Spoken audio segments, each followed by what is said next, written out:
referencia es Hailey, ¿verdad? Pero él hace coro de referencia. Bueno, acuérdate que cuando yo empiezo a seguir, paro cuando yo quiera y trabajo por cuenta propia. Venga. Ya llegó el Cuarteto Patria. Aquí está el Cuarteto Patria. Vengan mujeres y hombres a pasar un rato ameno. Óiganme tocar. Bailen mujeres mi dulce son, bailen y gocen. Bailen mujeres mi dulce son, bailen. Ey, Remigio tenía una vaca que no la supo cuidar. Remigio tenía una vaca que no la supo cuidar. Tanto la quiso ordeñar que se le murió de flaca. Bailen mujeres mi dulce son, bailen y gocen. Bailen mujeres mi dulce son, bailen. Volver a la historia aquella, qué bonito. ¿Cómo lo agradezco? Sentir la historia del Cuarteto Patria, de aquel Cuarteto Patria del año 70 y pico. Me da emoción acordarme de aquello. Aquellas canciones que hoy en día tengo que estarle preguntando a los muchachos, a los músicos. Oye, ¿cómo es que entrábamos en tal canción, en esto? No, yo creo que era así, yo creo que adivinando. Porque son cosas que hicimos en aquella década del 70 y que le estamos haciendo ahora otra vez en un disco con este formato del Cuarteto Patria. Es decir, sin trompeta, sin piano, no, el bajo, la guitarra, los bongos, la guitarra de Eliade.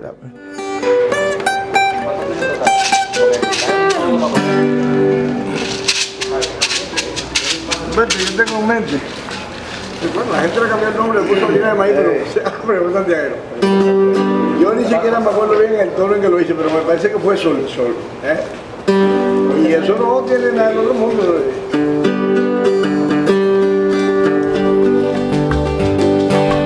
Santiago de Cuba tiene por costumbre y tradición. Santiago de Cuba tiene por costumbre y tradición que todas sus mercancías se detallan por pregón. Que todas sus mercancías se detallan por pregón. Óiganme a mí pregonar las cosas que traigo aquí. Traigo yucas, berenjenas y mazorcas de maíz. Traigo yucas, berenjenas y mazorcas de maíz. También llevo Harina de maíz criolla. Harina de maíz criolla. Harina de maíz. Mira, yo nací en la Loma de la Avispa, por supuesto. La Loma de la Avispa es aquella casita que se ve allá en la lomita aquella, en el antiguo aquel. Aquí se ve una con un techo blanco aquí. Detrás hay una pequeñita allá en la misma lomita allá. Esa es la Loma de la Avispa. Allí nació Eliade Ochoa. Harina de maíz criolla. Oiga, en mi casa se cocina. Bueno, yo nací en las montañas de aquí de la provincia de Santiago de Cuba. Pero cuando estaba muy pequeñito, mis padres se mudaron para un lugar llamado Naranjo de China. Eso está para allá, buscando como que la carretera de Mayarí arriba. Hoy en día, segundo frente.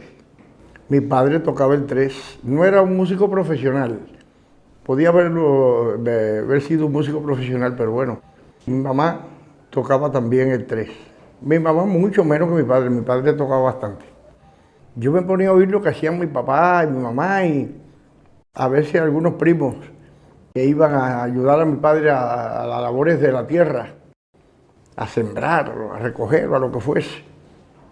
Y se ponían por la noche porque, bueno, imagínate, a tocar el tres y la guitarra, y yo me ponía a oír y a mirar. Y un buen día yo le dije a mi mamá, ya lo que se estaba tocando anoche yo me lo sé.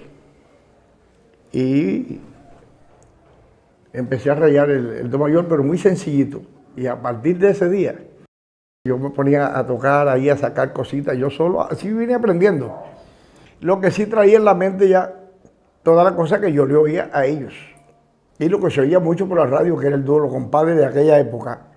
Hablo de Lorenzo y el Resuelo y Compay Segundo. El Sexteto Nacional de Piñeiro, el Habanero, no sé, el Trío Matamoros. Esas cosas así eran las que llegaban, porque además cuando aquello se oía la música cubana. Cuando vaya, que quiero besarte así como, ajá, así. 2 besos primero y 3 después. Así, así. O 5 de un solo viaje, acabamos rápido. Nunca espere que te niegue mi amor, estos besos que son para ti. Esperemos un momento mejor, que quiero besarte así. ¡Ey!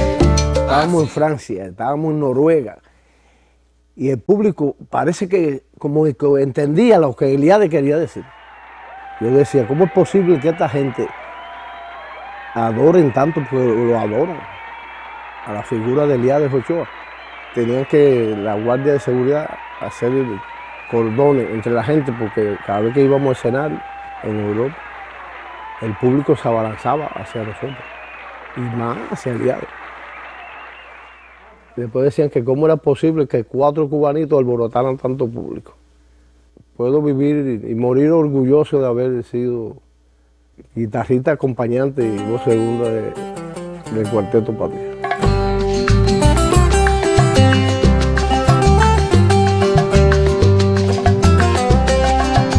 Ayer salió Josefina a buscar un buen caldero. Ayer salió Josefina a buscar un buen caldero en casa de una vecina, a tostar un buen café. Oye, que en casa de una vecina, a tostar un buen café. No estaba en casa de Antonio, ni estaba en casa de Inés. No estaba en casa de Antonio, ni estaba en casa de Inés.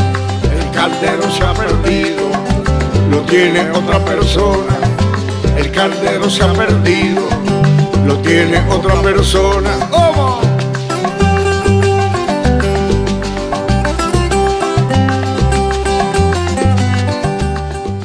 Un día de Reyes, ya sabe que los padres eran muy pobrecitos, mi padre y mi madre no eran gente de... Y entonces nosotros empezamos a tocar en una esquina, en la esquina de Emilio Bacardí y Asunción. Estoy hablando de hace, caballero, 50 y tantos años, ¿eh? Y empezamos a tocar y a descargar ahí, me falta 1 kilo, mi hermano me falta 1 real, mi amigo me falta 1 real. Me falta 1 kilo para seguir, para poder guarachar, eso, cosita inventada. Y bueno, a partir de ahí yo me fui como que embullando a hacer eso. Y buscábamos los días que fueran días de fiesta o un día señalado X. Y nos poníamos en eso por el barrio. Y entonces ya no estábamos en una esquinita, ya dábamos la vuelta y íbamos buscando puntos.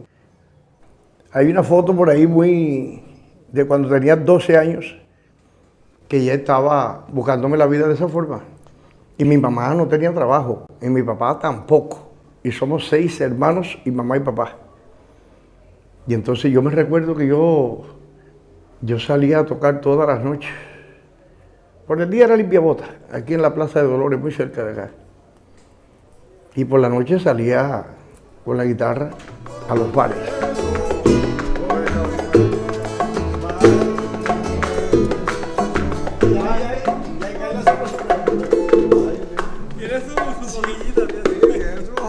Un día pasando por la trova ahí, uno de los músicos que tocaba antiguamente, Aníbal, trompeta, me ve ahí en la calle y me dice, oye, ¿tú quieres viajar? Y yo me quedo así, digo, parece que están bromeando conmigo, ¿no? Y me dio un cassette de lo último que estaba tocando con Eliade, porque había una gira en 15 días, había que irse de gira y entonces, ya tú sabes, me tuve que encerrar en el cuarto ahí como 3 días, aprenderme todo. Yo me asusté mucho porque tuve que tocar para alrededor de 40.000 personas en una playa para un fin de año, ¿no? Y yo nunca me había presentado para un público tan grande así. y no me sentía realmente muy seguro a la hora de tocar. Estaba que no sabía dónde mirar, qué oír para tratar de no fallar en tan poco tiempo, pero en realidad estuve muy impresionado con el público. Después me he ido acostumbrando, porque bueno, ya se ha hecho habitual, pero el primer impacto ese fue muy fuerte.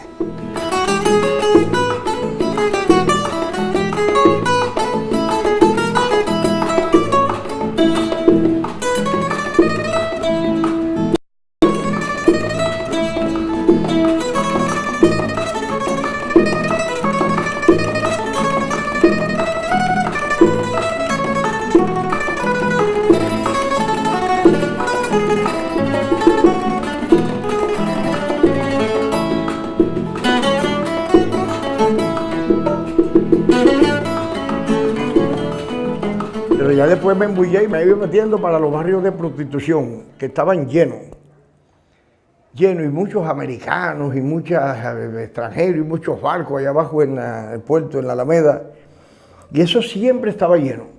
¿Y qué pasa? Que aquellas mujeres, a quienes yo les agradezco muchísimo, me ayudaron mucho,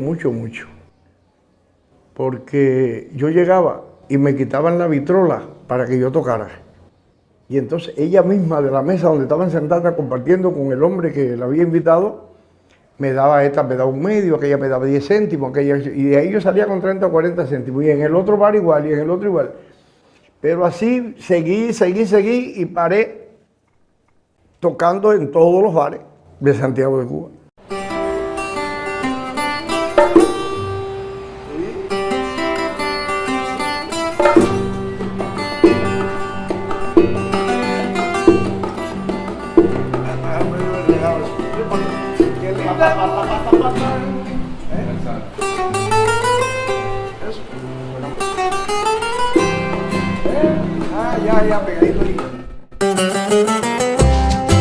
Qué lindas mujeres tiene Mayari.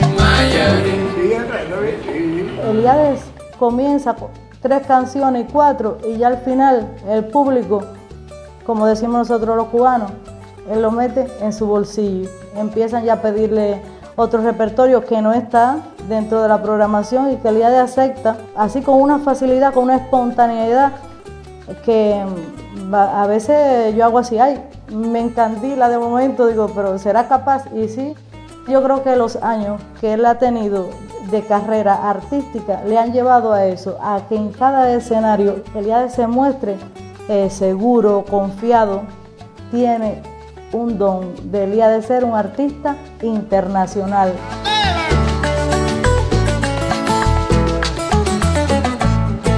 58, 59, 60, 61, en el 62. Porque yo empecé a trabajar entonces en obras públicas limpiando la carretera turística con un señor llamado Domingo Cuñá. Aquello era una lima, un jabuco y una calaboza, un machete, limpiando la carretera turística. Pero ahí, estando una vez allá en el Morro, ahí fueron a avisarme de que se iba a hacer un programa campesino y que me habían seleccionado a mí, que querían probarme a ver si yo pertenecía a ese programa. Yo fui a casa de Raúl Balbarú, la calle Vargas, número 61, y allí me probaron y allí Raúl Balbarú estuvo de acuerdo en que yo fuera miembro, uno más del quinteto Trinchera Agraria. Y empezamos a hacer el repertorio de aquellas canciones y aquellas cosas. Y en el año 63 le dan el visto bueno y empieza ese programa a funcionar en la radio de aquí de Santiago de Cuba, en la CMKC, Radio Revolución. Ya me destacaba un poquito con la guitarra y cantaba mis sones montunos, iba muy bien en el programa Trinchera Agraria y hacen otro programa campesino y me contratan también. Y entonces ya tenía 2 programas. Ya me sentía músico, ya me sentía otra cosa, ya tenía un salario. Vicenta, tu hijo,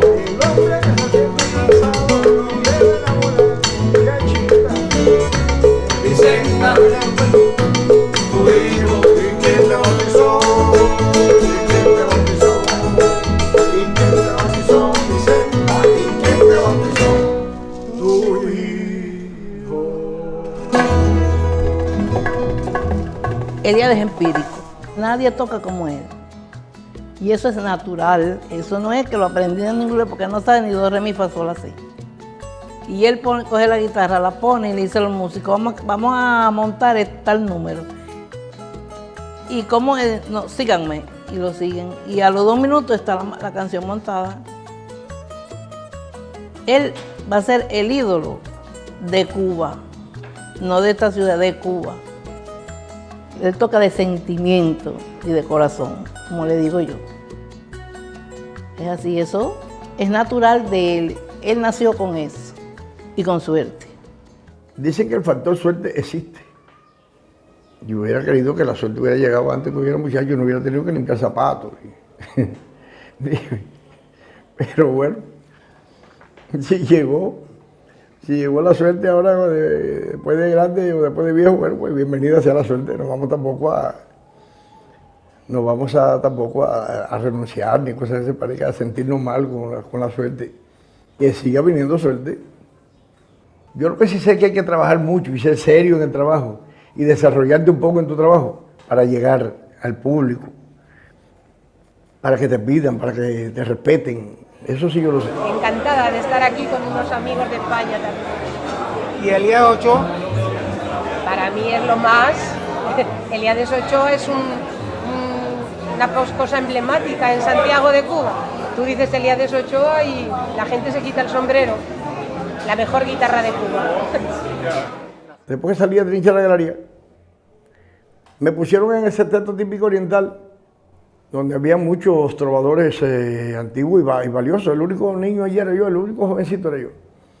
Estaba Luis Mariano Carbonell, Perete, estaba Romárico, estaba Esteban Núñez, Guataquita, un famosísimo tresero y bajista de aquí de Santiago de Cuba. Ya de ahí me regresan a la trova, porque hubo un pedido por parte de la gente de la trova, porque la trova recibía visitas.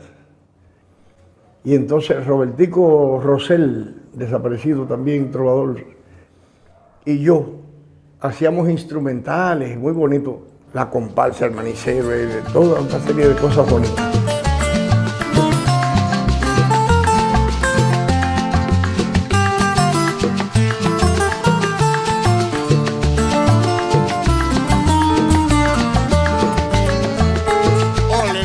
Máximo, ¿lo repetimos? Grabar con Elías primero es un orgullo, una experiencia muy buena, ¿no? No todo el mundo graba con Ochoa, que no es que se conoce en Cuba, se conoce en el mundo y tratas de hacer o superar todo lo que ya se ha hecho, que por demás es bastante.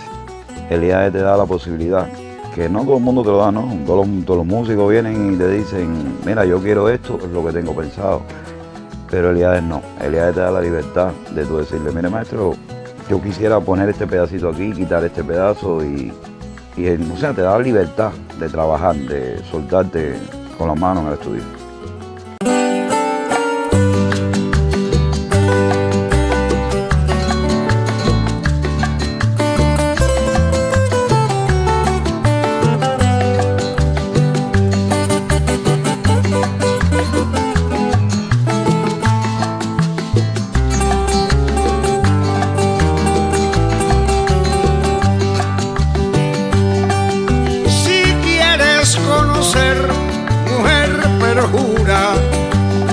Los tormentos que tu infamia me causó, eleva el pensamiento a las alturas y allá en el cielo pregúntaselo a Dios, pregúntaselo a Dios. Faustino Oramas, el guayabero.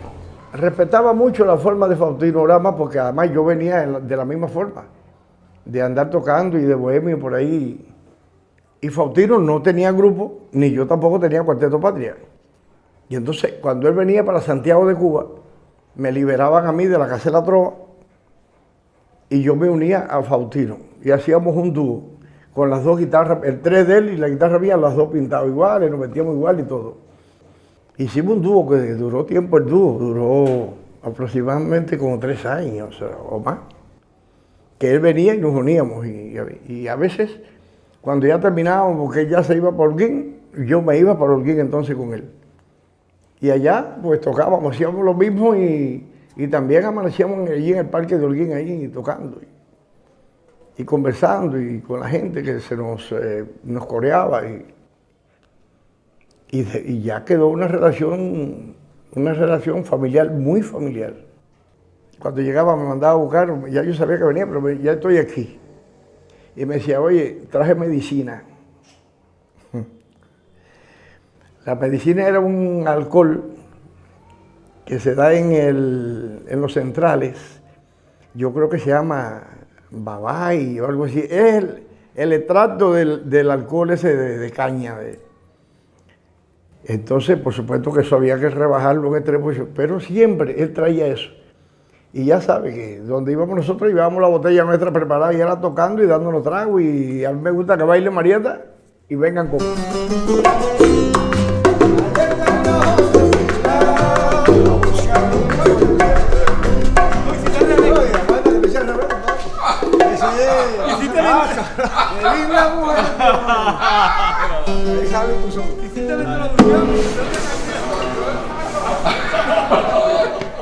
A mí mucha gente me pregunta, ¿tú no te pones nervioso cuando tú tocas en los escenarios? Al principio sí. Me sudaban las manos, esto, así.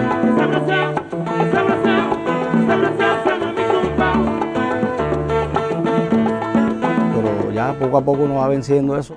Y te digo, uno cuando está trabajando, por ejemplo, a mí me sucede con Eliade, es una comunicación cuando él está tocando. Yo me concentro en lo mío así y prácticamente a veces hacemos lo mismo.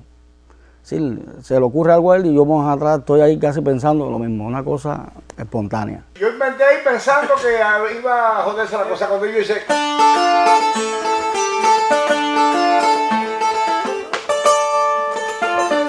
Pensando que nadie está esperando esto, ahora se va a formar la jodera aquí. Te estábamos esperando. Y todo el mundo estaba en lo mismo esperando.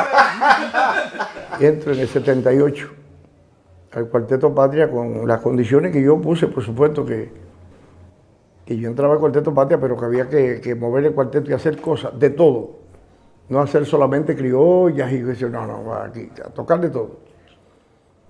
Y entonces Francisco Cobalao Pancho, su director de siempre,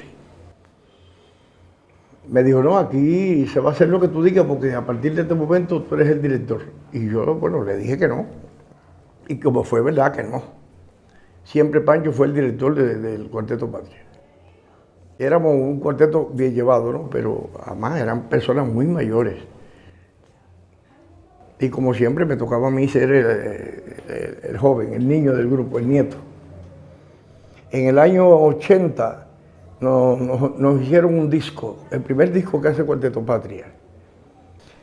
Y de ahí para acá, pues, el cuarteto siguió, se muere un compañero primero, Hilario Cuadras, el que tocaba las maracas y cantaba primo también en el grupo. Y entonces, bueno, yo quise darle una vuelta un poquito para soñar un poco más el cuarteto y en vez de maraca puse los bongoes para que me llevara el bongo y el ritmo del cencerro de la campana cuando... Pero después fui más ambicioso y seguí siendo ambicioso, puse las maracas también. Y ha venido así, desarrollándose el Cuarteto Patria hasta hoy, que trabajamos lo mismo como cuarteto que como grupo Patria, siempre Patria.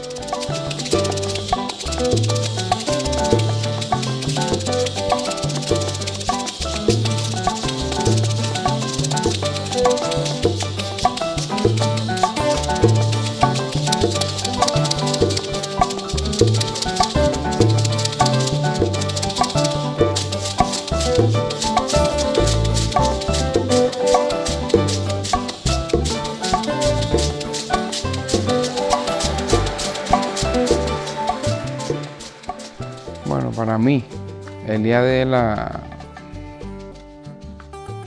máxima autoridad en esto de la música tradicional. Aparte de crear el sello de él, que eso es, suena la guitarra de Eliade y tú sabes que es Eliade que está sonando, no es otro. La voz de Eliade, que suena esa voz de aquí a... y tú sabes que la voz de Eliade. Aparte del sello, Eliade crea también músicos, porque todos los músicos que hemos pasado por acá, por este grupo, hay que conocer el Eliade, hay que estar ahí, hay que mirar el Eliade, y él va siendo músico, va creando músico. Él es lo máximo, Eliade es lo máximo en este género.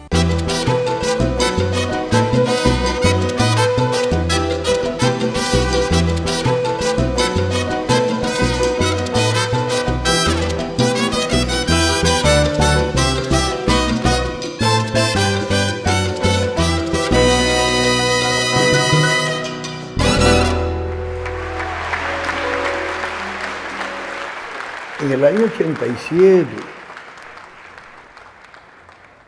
aquí en Santiago de Cuba, en el Parque Serrano, en Enramada y Carnicería, yo llegué ahí por la mañana, nos veíamos, el Cuarteto Patria, nos veíamos ahí para saber la programación y a qué hora íbamos a tocar, y allí ese era el lugar que nos citábamos, no solo el Cuarteto Patria, todas las agrupaciones. Y entonces yo llegué ese día allí y Pancho, director de Patria, estaba allí conversando con alguien y estaban los otros compañeros míos del Patria. Entonces me dijo él, Eliade, te voy a presentar a un amigo. Y yo le digo, sí, y miro el amigo que está allí sentado, vestido de blanco, con un sombrerito muy humilde, bueno, pero... Y entonces él coge y se para. Todavía estaba muy fuerte cuando aquello, estoy hablando de los años 87, por ahí, 86, 87. Y él me dice, yo soy Francisco Repilado, compay segundo. Imagínense que compay segundo yo lo oía allá en Naranjo de China cuando yo era una cosita así. Y entonces me dio alegría conocerlo.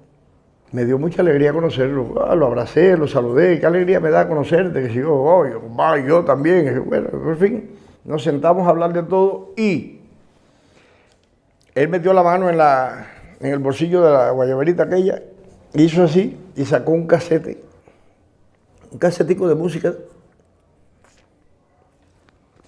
y me dijo, estas fueron sus palabras. Me dijo, compay, aquí tengo grabada toda la música mía. Y he venido porque a mí me hace falta que usted me cante, me monte en su repertorio con el Patria toda mi guaracha, mis sones, toda mi música, para que el derecho de autor me haga llegar algo. Y yo, bueno, me dio alegría inclusive que me dijera que yo, me dijo ahí dentro, en ese cassette, hay una cosa ahí que yo quisiera ver si podemos hacer algo con ella. Yo le puse Chan Chan, pero de momento no te sé decir si es un son o es, porque es la que estaba extraño el tumbado que es. Y entonces yo le dije, está bien, no hay problema, vemos eso. Bueno, nos despedimos aquel día, yo vine para mi casa, para aquí, para mi casa.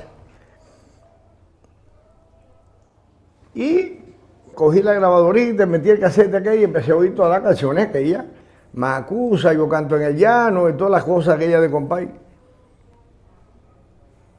Y salió el famoso Chan Chan, pero con el tumbado de lo que era la armonía del bajo solamente, que era aquello de gum, gum, gum, gum, gum, y él cantándolo el mismo, de Alto Cedro voy para Marcané, llego a Cueto voy para Mayarí. Que lo cantaba de otra forma, porque me recuerdo que después le fuimos cambiando eso. Yo con mi política cariñosa hacia él, y con todo respeto, pues, porque era de Alto Cedro voy para Marcané, llego a Cueto voy para Mayarí. Así seguido hacia mí, me sonaba que se le podía dar un poco de más. De Alto Cedro voy para Marcané, llego a Cueto voy para Mayarí. De Alto Cedro voy para Marcané, llego a Cueto voy para Mayarí.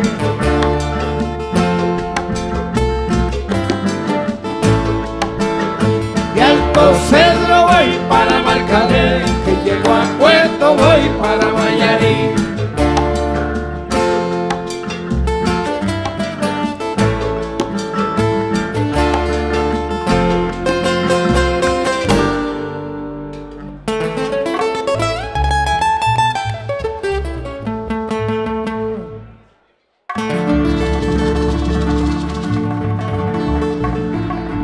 Y él aceptó toda aquella cosa.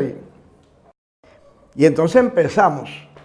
Yo le invito y le digo que hacía falta que él tuviera presente en los ensayos donde yo iba a hacer alguna de sus farachas, que ya yo me sabía, pero para que él, que era el dueño, me ayudara a hacerlo lo mejor posible. Y empezamos a hacer cosas. Bueno, aquello, yo canto en el llano, la macusa, que todo aquello salió encantado de la vida, siempre sin ensayo.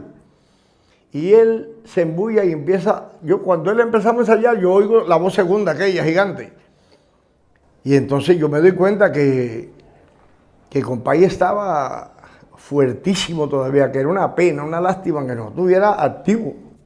Cada vez que el cuarteto tenía su actuación en la Casa de la Trova, aquí en Santiago de Cuba, el compadre iba. Y yo invitaba al compadre, ya después que ensayábamos y ya teníamos un poco de confianza, lo invitaba a cantar y le anunciaba al público que quién era. Bueno, aquí se encuentra con nosotros alguien de la década de 50, que el duro compadre, el compadre segundo. Y la gente aplaudía, él subía y cantábamos. Y empezamos a cantar en la Casa de la Trova por primera vez el famoso Chan Chan. Y la gente, porque la verdad que el Chan Chan tiene un algo que engancha, se engancha. La gente empezaba a pedirnos Chan Chan. Y nosotros, bueno, a cantar Chan Chan. Y él me decía, ¿qué te parece, compadre? Y yo, bueno, venga, compadre, vamos a meterle mano a esto. Y le hicieron un contrato aquí en Cultura y se fue para el Cuarteto Patria conmigo. Y aquí estuvo desde el año 80 y pico hasta el 91 que se fue para La Habana. Ya con el Chan Chan famoso por ahí y todas las cosas estas. Me siento muy feliz, muy contento, muy alegre de saber que aquel hombre volvió a ser lo que nunca dejó de ser. Compadre segundo. Como sacudí el jibe, a Chan Chan le daba pena.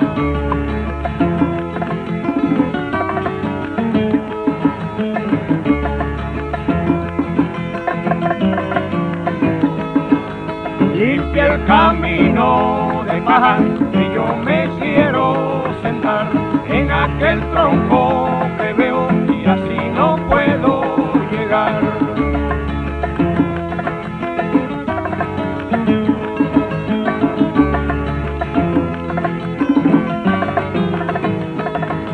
Y Alto Cerro voy para Macané, llego a Puerto voy para Miami.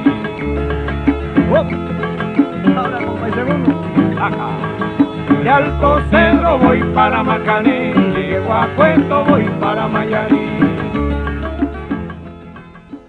Bueno, yo entré al Cuarteto Patria en una época, podríamos decir, una época de lujo de la música tradicional cubana en Santiago de Cuba, por el fallecimiento de uno de los integrantes de Hilario Cuadra, el maraquero. Y se hizo una transformación de la plaza y en vez de maracas, entonces se adicionaron los bongos en el Cuarteto Patria. Ese tiempo que tuve en el Cuarteto Patria para mí significó mucho en mi carrera artística profesional, porque en el Cuarteto Patria tuve la oportunidad de hacer algo que no se había hecho nunca, por ejemplo, hacer el set ese de percusión con el bongo, con la tumbadora. Fui el primero que lo hice. Gracias a mi estancia en el Cuarteto Patria y a la visión de hacerlo, que tuvimos Eliade y los demás compañeros para que el grupo sonara. Eso para mí fue muy importante porque de ahí mucha gente aprendió a hacer eso. Y para mí una satisfacción de haber hecho ese trabajo en el Cuarteto Patria y ser el primero que lo hiciera aquí en Cuba. Ojalá que se secaran todas las matas de coco. ¿Lo repetimos? Disculpa. Disculpa. No, pero mejor decir todas las matas de cocos.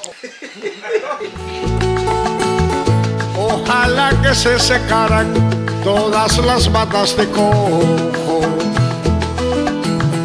para que nadie pudiera tirarme agua de coco. ¿Por qué? ¿Por qué? ¿Por qué? Dime por qué. ¿Tú no oyes por qué? Estoy hecho tierra y si me tiran agua, ya tú sabes que me vuelvo fango. Ay, ay, te zumba el mango, que una gota de agua me vuelva fango.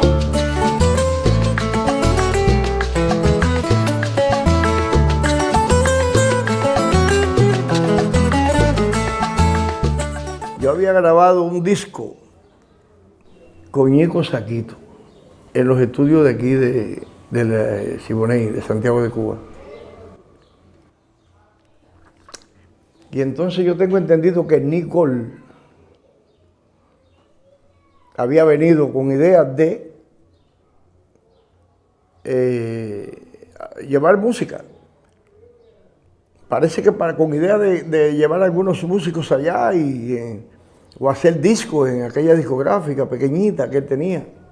Parece que no se fue muy contento con lo que vio, pero si mal no recuerdo, creo que compra el disco en el aeropuerto de Ñico Saquito. Y se fijó y parece que le gustó la forma de la guitarra que se sentía allí, que bueno, era la de Eliade. Y la forma de cantar, y no sé, yo sé que cuando llegó allá, él licenció, compró o volvió, no sé. Hizo un disco y tuvo muchísimos éxitos, dicho por él, por su boca, por sus palabras. Y una vez yo voy a hacer 2 conciertos en el Queen Elizabeth, en Londres. Y aquel señor fue a ver el concierto. Y efectivamente sí, sintió la misma guitarra que él había sentido y siempre sintió todo. Y a través de Juan de Marcos dijo que quería hablar conmigo. Y me propuso una grabación con unos africanos en La Habana.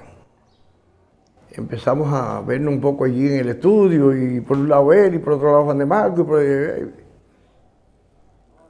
Pero empieza el problema de que íbamos a grabar pasado mañana y que los africanos llegaban hoy. Pero no llegaron hoy. ¿Y qué pasa? No se sabe. Y no llegaron mañana. ¿Y qué pasa? No se sabe. Y pasado mañana no vienen. ¿Cómo que no vienen? No vienen. Porque a uno se le perdió el pasaporte, al otro el visado se lo mandaron para Guinea Bissau, en vez de mandárselo para no sé dónde, un lío de eso. No vinieron los africanos. Ya Eliade estaba allí, pero los africanos no llegan. Y ahí se forma el Ven Tú. Juan de Marcos sale, porque dice él, Nick, hay que grabar un disco con artistas cubanos, pero artistas veteranos de la música, con historia. Bueno, pues, Juan de Marcos salió por ir para allá, que es donde aparece Rubén González, donde aparece Ibrahim Ferrer. Da la casualidad que van a casa de Lorenzo, no, de Reinaldo y el Resuelo, y no estaba ahí. Porque estaban buscando un sonero, no estaba ahí. Y van para casa con país, y está con país, y viene con país. Era un ventú. Faltaba una voz femenina que quería el dueño de la discográfica. Pensaron en María Ochoa para venir a buscar a Santiago, mi hermana, para venir a buscar a Santiago de Cuba, etcétera, etcétera. Estaba Juan de Marcos en esa situación, y un hermano de Juan de Marcos sube y le dice, ¿qué tú quieres, una cantante? Ahí al archivo ahora mismo entró Omar Aportuondo.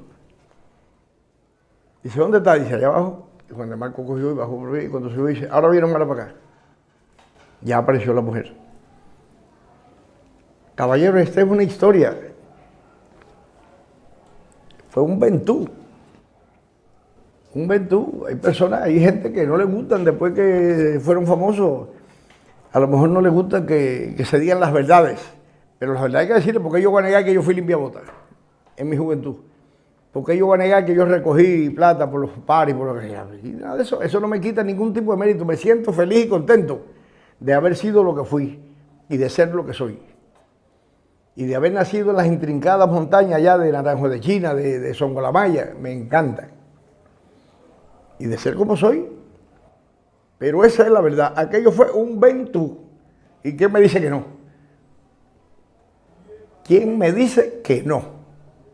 Buenavista Social Club se hizo dueña de la historia y abrió las puertas al mundo, a la música cubana.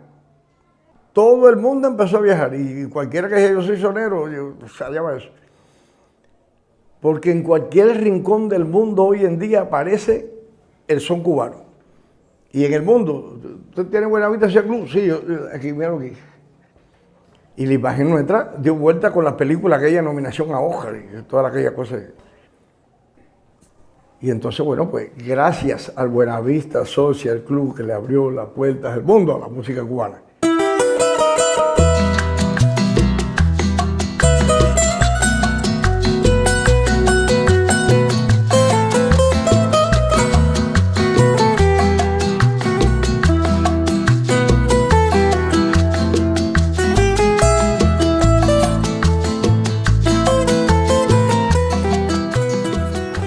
Primero, aunque ya no está en Santiago, Eliades es como Santiago, ¿no? Añejo pero juvenil.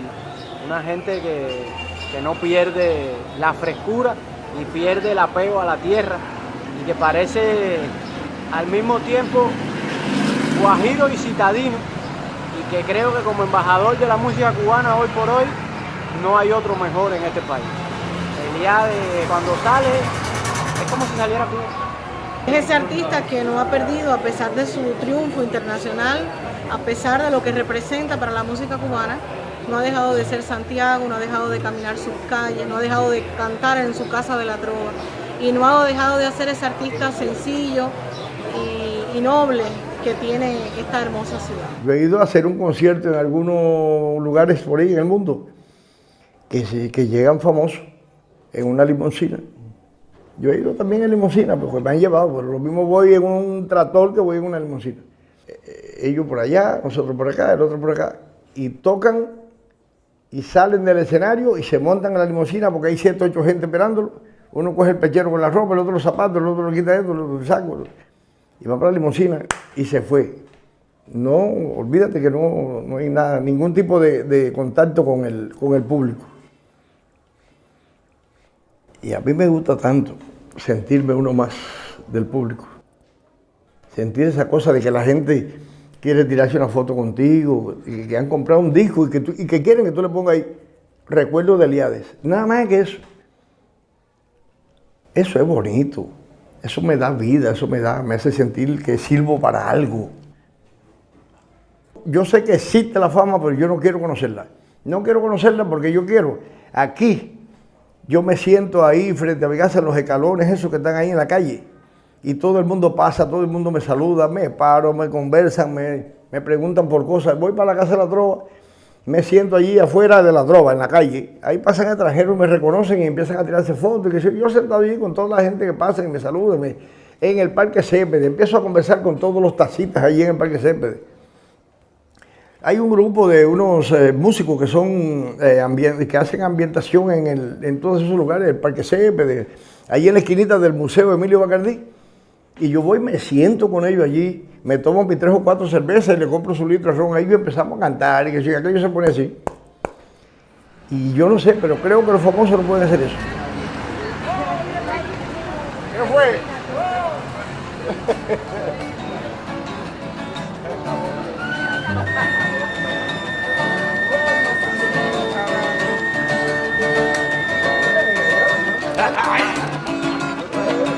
Hermano, pues. Está bien, caballo.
Pienso que la fusión de Elías Ochoa con el Píntate los labios María y esa versión tan interesante de La leyenda del beso, así como la maestría de Juan Padrón, consagraron a Eliades, algo que le faltaba. Hay músicos que son conocidos en el extranjero y a veces no son profetas en su tierra.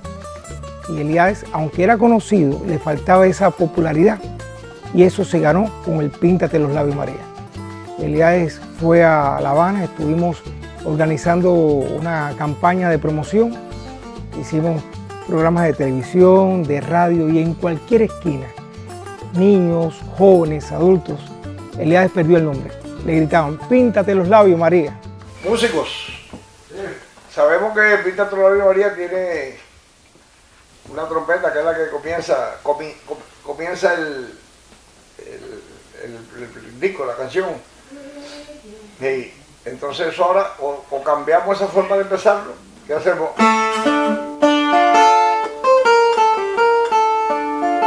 O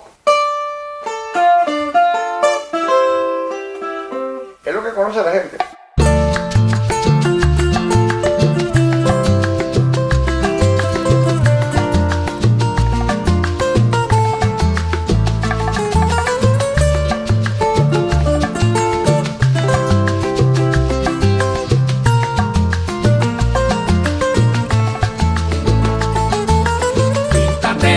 Labios María, píntate. Claro que sí. Píntate los labios María, píntate. Cuando conocí a María, María era muy graciosita.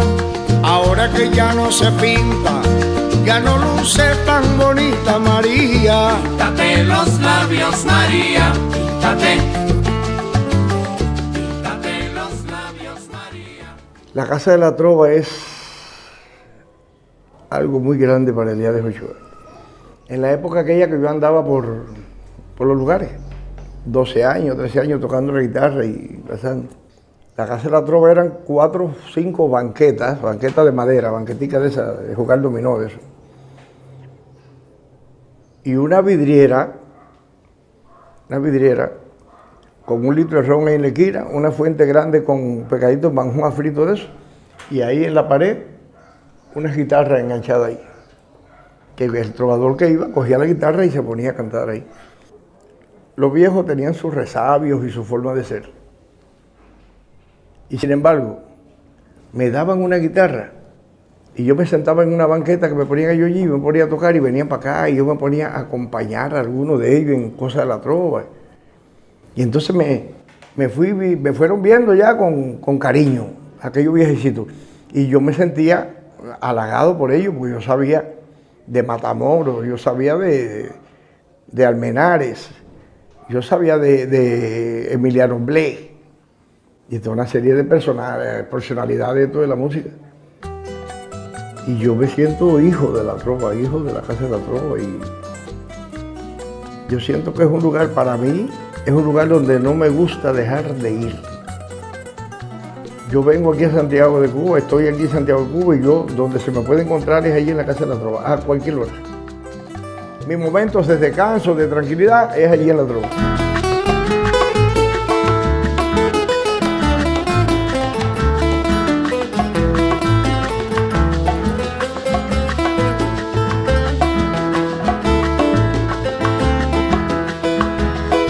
A mi noviecita quiero, amigo, esto sí le zumba. A mi noviecita quiero, amigo, esto sí le zumba. El día que yo me muera, irá conmigo a la tumba. Un día llega el telegrama embarque urgente y se acabó todo. Entonces yo pensando en eso, yo nací en Songo La Maya y allí hace poco que terminaron mi bóveda, diseñada por mí. Porque quiero ir, de donde vengo quiero ir para allí otra vez. Quiero la tranquilidad, quiero el aire de allá sin contaminación. Eso lo hemos conversado, le hemos dedicado tiempo a meditar sobre ese tema tan especial. Y entonces en esas meditaciones yo, santiaguero al fin, he tratado por todos los medios, pero ¿cómo va a ser Eliades? Tú, el último momento tiene que ser en el cementerio patrimonial de Santa Efigenia, al lado de Matamoros, de Ñicosaquito, de Compay Segundo. Ese es el lugar que, teniendo en cuenta lo que la trascendencia tuya, lo que tú has hecho por la música popular cubana y santiaguera. Y él me dice, no, yo quiero que mi lugar de reposo sea donde yo nací, en mi zona, allá en la montaña. Y ahora me han dejado tranquilo, pero antes me hablaban mucho de eso, que debía ser aquí, porque que dijera qué es lo que yo quería, que me lo hacían ahí. Porque todos los turistas, cuando vinieran, seguro que había muchos visitantes que me conocían o yo había compartido con ellos y querían llevarme una flor a la bóveda, a la tumba. Pero porque cojan una guagua y vayan a Sonco. Y si llueve, que bueno, que se enfanguen, que vayan allí. Si de verdad quieren tirarme una florecita, que vayan. Si hay alguien que algún día se interesa, que vaya allí. Y yo voy a estar allí, lo voy a esperar allí. Entonces no hubo manera de convencerlo. Y como somos amigos, y yo quería mantener esa condición, pues tuve que plegar mis demandas y empezamos a conversar de cómo debía ser su tumba y cómo debían ser las características. Y él pidió lo que él es. Él pidió que fuera algo sencillo, que tuviera un lugar cómodo para estar. Y nosotros pues trabajamos en esa dirección. Y bueno, yo creo que esto es casi una cosa que quedó entre él y yo, es una especie de secreto, de una imagen que irá en una especie de pedestal que tiene la tumba y que tendrá una frase que para mí es una frase lapidaria y que debe estar presente siempre cuando aparece Eliades, que es estoy como nunca, ¿no? Y nos reíamos los dos un poco, ¿no? O sea, es una tumba y que tenga una frase que diga eso, pero yo creo que ese es el sentido, ¿no?